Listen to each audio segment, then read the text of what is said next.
ஐயா, காப்பிரைட் எதுவும் அடிச்சிடாதீங்க ஐயா.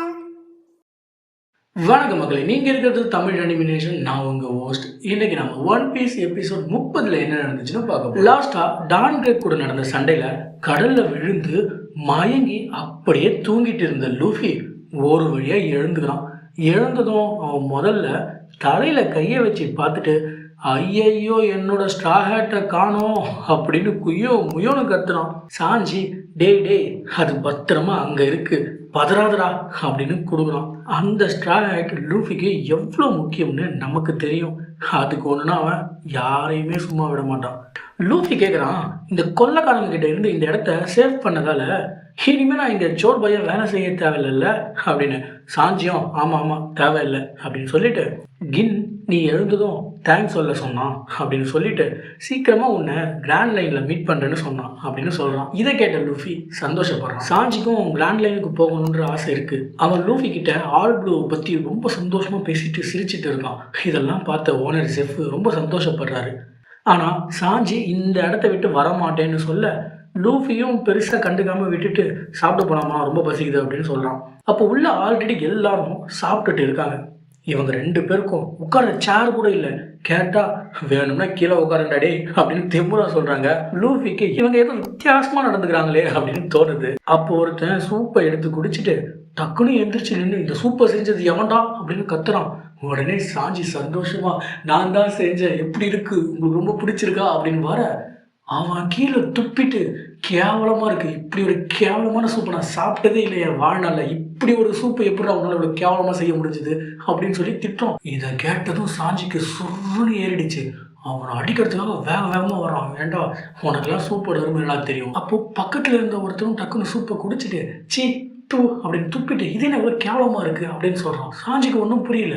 அங்கே இருந்த எல்லாரும் ஒருத்தர் அந்த சூப்பை குடிச்சு பார்த்துட்டு எல்லாருமே துப்புறாங்க. தூன்னு துப்பிட்டு ரொம்ப கேவலமாக இருக்குது, இவ்வளோ கேவலமான சூப்பை என் வாழ்நாளில் நான் குடிச்சதே இல்லை அப்படின்னு சொல்லிட்டு எல்லாருமே சொல்கிறாங்க.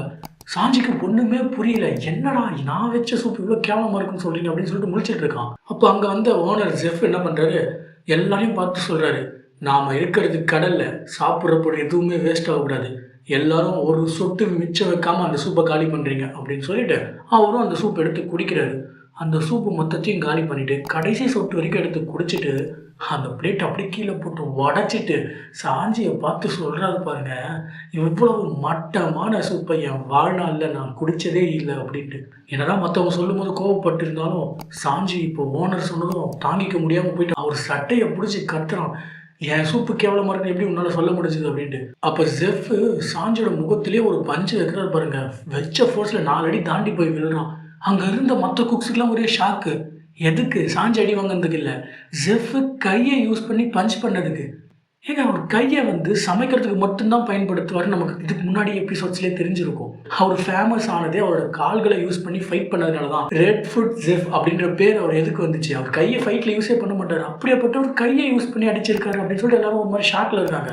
அந்த இடத்துலேருந்து எந்திரிச்சு சாஞ்சி செம்ம டென்ஷன் ஆகிட்டு அங்கேருந்து கோவமாக வெளில போயிடலாம். அப்போ அப்படியே சைலண்ட்டாக இது எல்லாத்தையும் வேடிக்கை பார்த்துட்டு இருந்த லூஃபி அங்கேருந்து மொத்த மீட்டையும் சாப்பிட்டுட்டான். அதுக்கப்புறம் அப்படியே எந்திரிச்சு போயிட்டு அந்த சூப்பையும் எடுத்து குடிக்கிறான். சூப்பு செம்ம டேஸ்ட்டாக இருக்குது.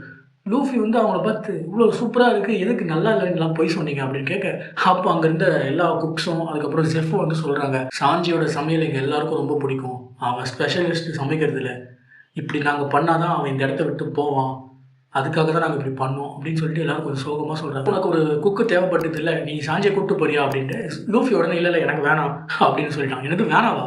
நான் யாரையும் வற்புறுத்தி என்னோட குரூப்லாம் சேர்க்க முடியாது, அவங்களா விருப்பப்பட்டால் தான் நான் சேர்த்துப்பேன், சாஞ்சியாக வரேன்னு சொன்னால் நான் கூப்பிட்டு போகிறேன் அப்படின்னு சொல்லிட்டு சொல்ல உடனே ஜெஃப் என்னடா இது, அவன் எப்படிரா வருவான், அவன் எப்படிரா வரேன்னு சொல்லுவான் அப்படின்னு முடிச்சிட்டு இருக்காரு.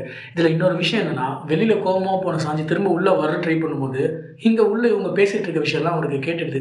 அதாவது வேணும்னே தான் அந்த சூப் நல்லா இல்லைன்னு சொன்னதும், அதுக்கப்புறம் சாஞ்சி லூஃபி கூட சேர்ந்து போகிறதுக்காக தான் அவன்கிட்ட அவ்வளோ ஹார்ஷாக நடந்துக்கிட்டதும் அப்படின்ற விஷயங்கள்லாம் சாஞ்சி கேட்ட உடனே ரொம்ப ஃபீல் பண்ணுறான். ஏன்னா சாஞ்சிக்கு கிராண்ட் லைனுன்றதும் அந்த ஆல் ப்ளூன்றதும் எந்த அளவுக்கு கனவாக இருக்குது அப்படின்றது எல்லாருக்குமே தெரியும். இப்படி உள்ளே நடந்த விஷயம் எல்லாம் தெரிஞ்சு சாஞ்சி ஃபீல் பண்ணிட்டு இருக்கும்போது, ப்ரோ எங்களுக்கு உங்கள் ஹெல்ப் வேணும் ப்ரோ அப்படின்ட்டு. லூஃபி உடனே ஏய் நீங்கள் நாமியை தேடி தானே போனீங்க, என்ன ஆச்சு, நாமி எங்கே இருக்கா அப்படின்னா, நாமி ரொம்ப ஆபத்தான ஒரு இடத்துக்கு போயிட்டு இருக்கா, கண்டிப்பாக எங்களுக்கு உங்களோட ஹெல்ப் வேணும், அதெல்லாம் நான் உங்களை கூட்டு போக வந்தேன் அப்படின்னு சொல்லிட்டு சொல்கிறான். நாமி ஆர்லாங்க தேடி போயிட்டு இருக்கா அப்படின்னு சொல்லிட்டு யசாக்கு சொல்கிறான். லூஃபிக்கு ஒன்றும் புரியல, அவன் யார் என்ன, சரி ஓகே நம்ம போகலாம் அப்படின்னு சொல்லிட்டு யசோக்கும் லூஃபியும் நடந்து போக ட்ரை பண்ணும்போது அப்போ சாஞ்சி சொல்கிறான், நான் உன் கூட வரேன் லூஃபி அப்படின்னு சொல்லிட்டு. லூஃபிக்கு ஒன்றுமே புரியல. சாஞ்சி நிஜமாக தான் சொல்கிறியா அப்படின்னு கேட்க, ஆமாம் உன்னோட ட்ரீமும் ரொம்ப ஃபூலிஷான ஒரு ட்ரீம் தான், என்னோடதும் அதே போல தான். ஸோ உன் கூட சேர்ந்து ட்ராவல் பண்ணுறதுக்கு நான் ஆசைப்பட்றேன், நானும் உன் கூட வரேன் அப்படின்னு சொல்லிட்டு சாஞ்சி அவனோட திங்ஸ் எல்லாம் பேக் பண்ணிட்டு இருக்கும்போது லூஃபி இந்த பக்கம் அவனுக்கு தேவையான மீட்டெல்லாம் வந்து பேக் பண்ணிட்டு இருக்கான். அப்போ ஜெஃப் என்ன பண்ணுறாரு, நேரம் லூஃபி கிட்ட வந்து, தம்பி என்னடா இது உனக்கு தேவைப்படும் அப்படின்னு சொல்லிட்டு ஒரு நோட்டை கொடுக்குறாரு.